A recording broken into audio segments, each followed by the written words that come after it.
Ini hanya konten spoiler atau alur cerita. Sebelum atau sesudah melihat video ini, disarankan nonton film aslinya. Terima kasih. Perang membawa manusia ke dalam kegelapan yang tak terbayangkan. Tahun 1940, ketika Polandia jatuh ke tangan Nazi, tak ada yang bisa lari dari mimpi buruk ini. Termasuk seorang juara tinju, Teddy Petrovsky. Dulunya, Teddy adalah simbol harapan di ring, seorang petinju berbakat yang dihormati banyak orang. Namun kini, nasibnya berubah drastis. Saat berdiri dalam antrean panjang sebagai tawanan Nazi, kepalanya dipenuhi kenangan masa lalu. Saat ia masih berlatih di halaman rumahnya, ia masih bebas, tanpa ketakutan. Tapi kebebasan itu telah direnggut. Teddy menjadi bagian dari rombongan pertama yang dikirim ke kamp penampungan. Di sana, neraka menjadi nyata. Setiap hari, ia dan para tahanan lain dipaksa bekerja tanpa henti, memecahkan batu, mengangkutnya ke atas bukit, dan bertahan hidup hanya dengan semangkuk sup encer yang bahkan tak cukup untuk menahan lapar. Di antara para tahanan, ada seorang anak muda berusia 15 tahun bernama Yannick. Usianya masih belia, namun di tempat ini tak ada belas kasihan. Ia sering menjadi sasaran kekerasan, dipukuli, dan dirampas jatah makanannya. Suatu hari, seorang tahanan tua berbicara soal rencana pelarian. Harapan mulai menyala. Namun, harapan itu sekejap sirna ketika rencana tersebut tercium oleh tentara Jerman. Tanpa ampun, pria tua itu dipukul dengan sekop hingga tewas di hadapan semua orang. Satu pelajaran kembali ditegaskan di kamp ini. Tak ada belas kasih, tak ada ampun. Di tengah kegelapan, secercah kebaikan masih ada. Yannick menyadari bahwa salah satu tahanan adalah Teddy, petinju yang selama ini ia idolakan. Dengan kagum, ia mendekat dan menyebutnya sebagai yang terbaik. Namun di tempat ini, tak ada yang terbaik, hanya mereka yang berjuang untuk bertahan hidup. Tak lama setelah itu, Teddy menemukan kesempatan langka. Sebuah rumah perwira Jerman menjadi tempatnya bekerja. Saat tak ada yang melihat, ia mengambil beberapa apel, lalu menyelundupkannya keluar. Apel itu tidak hanya mengisi perut Yannick, tapi juga diberikan pada seorang pria tua bernama Eric. Teddy melihat sesuatu yang langka dalam diri Yannick, kebaikan yang tetap hidup di tengah kekejaman. Namun, perbuatan sekecil apapun bisa berujung maut di tempat ini. Para tentara Nazi menemukan apel yang dicuri. Tak ada ruang untuk kesalahan. Teddy, Yannick, dan Eric ditangkap, hukuman menanti. Dan di kamp ini, hukuman hanya berarti satu hal, penderitaan atau kematian. Di tempat eksekusi, mereka menyaksikan 3 tahanan tewas tergeletak. Seorang perwira Nazi memerintahkan Eric untuk maju dan menaruh apel di kepalanya. Pria tua itu patuh, tembakan dilepaskan. Namun, bukan apel yang hancur, melainkan nyawanya yang direnggut seketika. Kini giliran Teddy. Perintah yang sama diberikan. Namun, bukannya menurut, ia justru menggigit apelnya dengan tenang. Tanpa rasa takut, ia menatap perwira Nazi dan menegaskan satu hal. Ia tak gentar pada siapapun, bahkan mereka. Kesombongan itu berbuah amarah. Perwira itu tak bisa menerima penghinaan. Bukan Teddy yang dihukum, melainkan Yannick. Dipukuli habis-habisan, tubuh remaja itu terkapar tak berdaya. Teddy hanya bisa menyaksikan, dihantui rasa bersalah yang tak tertahankan. Di tempat lain, kepedihan tak berujung. Ratusan tahanan Yahudi digiring ke kamar gas. Kematian yang datang tanpa suara. Penderitaan semakin menjadi-jadi. Para tahanan dipaksa bekerja bahkan sebelum fajar, menerima siksaan yang lebih berat, dan diberi makanan yang nyaris tak cukup untuk bertahan hidup. Kelaparan mengubah manusia menjadi bayangan dari dirinya sendiri.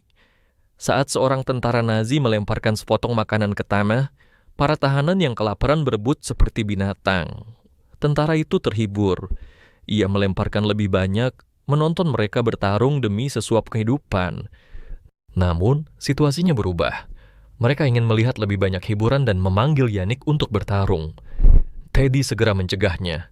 Ia maju sendiri, mengambil alih tempat Yannick.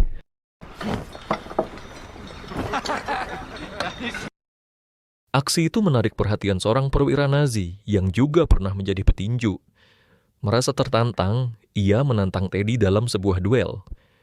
Banyak yang mengira Teddy tak punya kesempatan.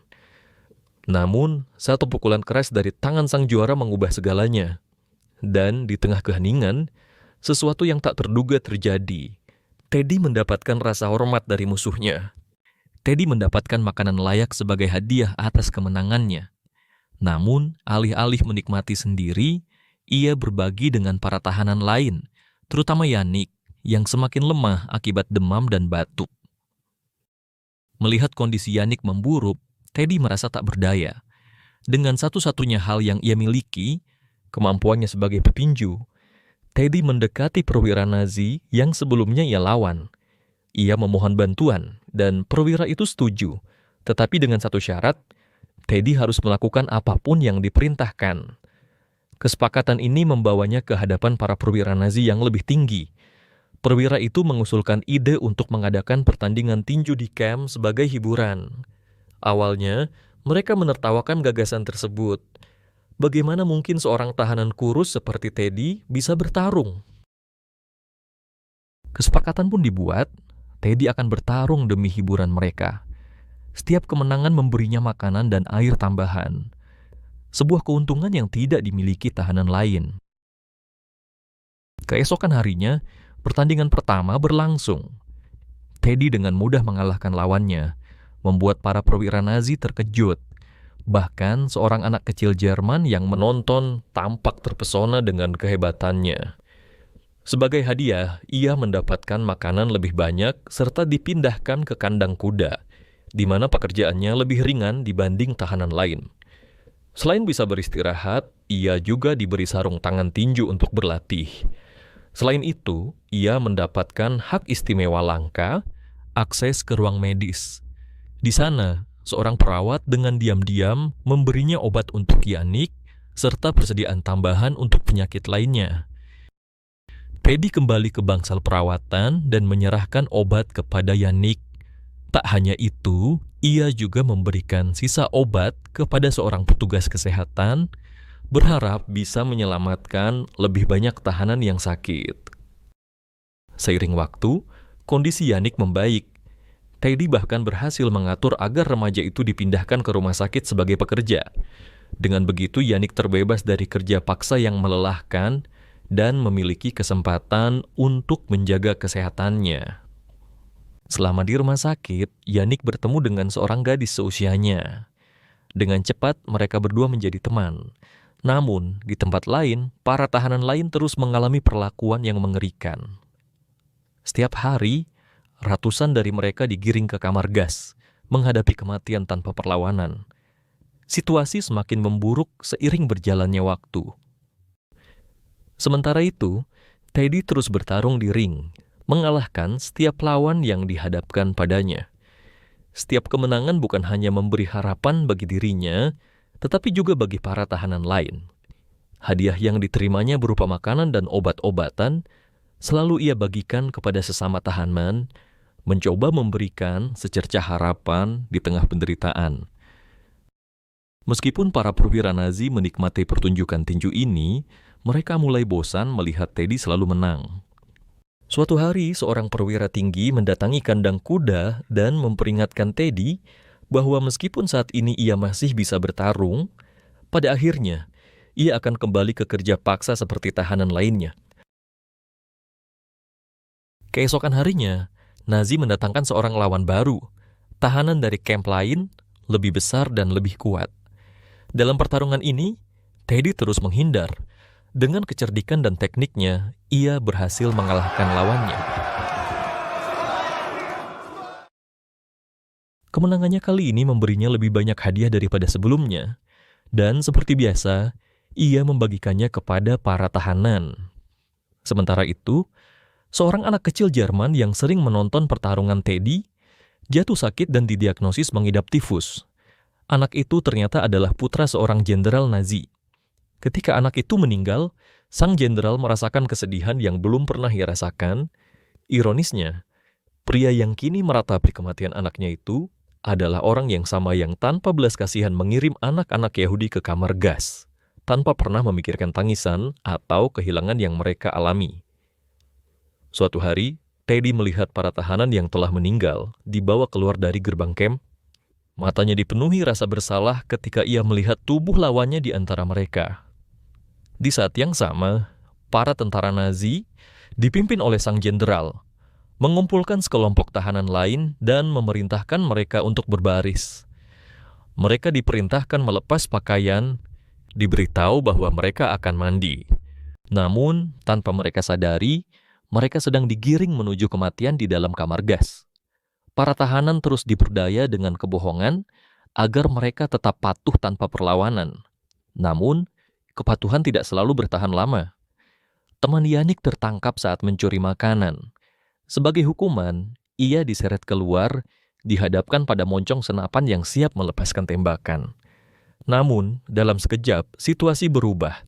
Gadis itu merampas senjata dan menembak mati salah satu tentara Nazi. Kekacauan pun pecah. Para tentara membalas dengan tembakan membabi buta. Dalam hitungan detik, gadis itu terbunuh. Namun, pembantaian belum berakhir. Semua tahanan yang telah dikumpulkan untuk masuk ke kamar gas dieksekusi di tempat. Tidak ada yang selamat. Di tengah kekacauan itu, sang jenderal terluka. Sebuah peluru mengenai tangannya, memaksanya untuk dibawa ke ruang perawatan. Sementara itu, Yanik melihat kematian temannya. Pukulan itu terlalu berat. Tak ada tempat untuk meluapkan kesedihannya, kecuali Teddy.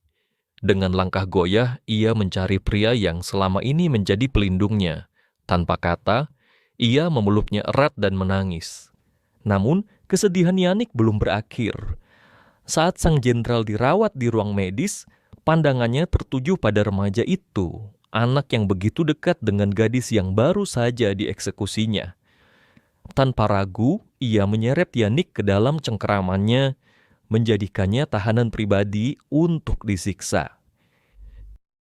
Keesokan paginya, Teddy mengetahui nasib buruk yang menimpa Yanik. Saat berjalan melintasi kamp, ia melihat seorang petinju kelas berat dari Jerman. Juara yang sengaja didatangkan untuk bertarung.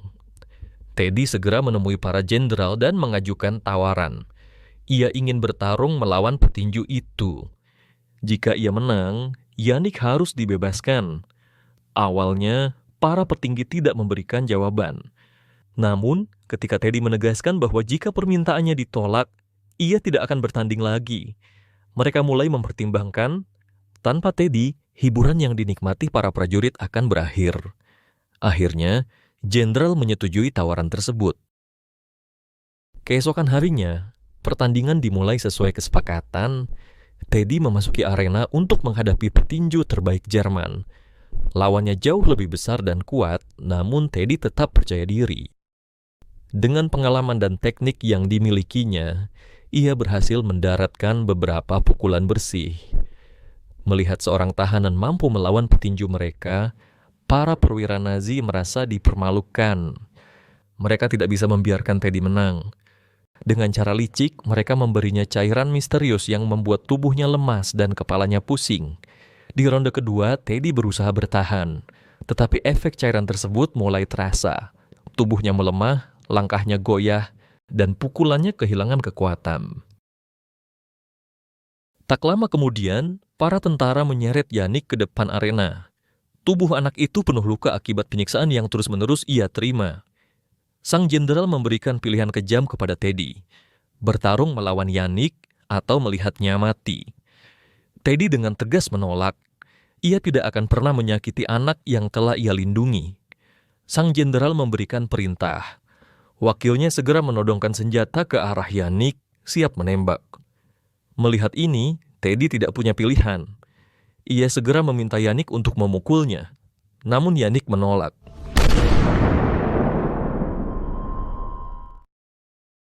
Teddy tidak bisa berbuat apa-apa. Sebagai hukuman tambahan, Teddy diikat ke tiang sepanjang malam, dibiarkan dalam kedinginan dan penderitaan. Keesokan harinya, seorang prajurit melepaskan Teddy. Dengan sisa tenaga, ia berjalan menuju tempat pembakaran mayat, mencari Yannick di antara tumpukan jasad. Di sana ia menemukan sebuah mainan kecil milik Yannick. Untuk sesaat, Teddy hanya bisa duduk diam, memegang benda itu erat-erat. Rasa kehilangan yang mendalam menyelimuti dirinya. Namun, di balik kesedihannya, ada sesuatu yang tumbuh, tekad untuk terus berjuang. Hari itu Teddy kembali memasuki arena. Kali ini, ia tidak hanya bertarung untuk bertahan hidup, tetapi untuk membuktikan sesuatu. Ia melihat petinju terbaik Jerman sedang menghadapi para tahanan lain. Tanpa ragu, Teddy menantang lawannya sekali lagi. Tantangannya diterima dan pertandingan pun dimulai. Sejak awal, Teddy menerima beberapa pukulan keras, tetapi ia tetap berdiri. Dengan pengalaman dan ketahanan yang dimilikinya, ia segera menemukan ritmenya. Lawannya mulai kelelahan, dan saat itulah Teddy melihat celah. Dengan satu pukulan kuat, petinju Jerman itu tumbang. Kemenangan Teddy mengejutkan semua orang. Para tahanan yang menyaksikan pertandingan bersorak dengan penuh semangat, meneriakkan namanya. Bagi mereka, Teddy bukan sekedar pemenang. Ia adalah seorang juara. Kemenangan ini membawa perubahan besar. Hohenzollers. Bitte. Pihak camp akhirnya membebaskannya. Setelah sekian lama hidup dalam belenggu, Teddy kini bukan lagi seorang tahanan. Ia mendapatkan kembali kebebasannya. Film berakhir dengan kepulangannya ke Warsawa, Polandia. Ia membuka sebuah sasana tinju, tempat di mana anak-anak di lingkungannya bisa belajar bertarung, bukan untuk bertahan hidup, tetapi untuk masa depan yang lebih baik. Sebuah perjalanan panjang yang penuh penderitaan akhirnya berujung pada harapan. Teddy tidak hanya memenangkan pertarungan di dalam ring, tetapi juga dalam hidupnya.